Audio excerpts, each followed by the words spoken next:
Triks ir kāds kārtas atklāšana. Skatītājs izvēlas vienu kārti, iegaumē un ieliek atpakaļ pie pārējām. Bet, lai viņu atrast, mēs izmantosim kādu neparastu priekšmetu, kas izskatās šādi.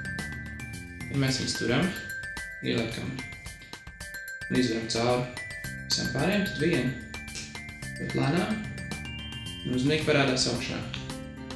Vai gredzens bija tas priekšmets, kur jūs izvēlējāties.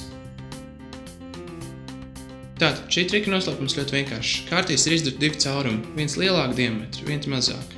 Kad skatītājs izvēlas kādu priekšmetu, viņš tiek ielikts atpakaļ, otrādi ar mazo caurumu uz augšu. Un tad jau izvarot cauri ar noņu, viņi apstājās tieši uz tās kārtas, kur skatītājs ir izvēlējies.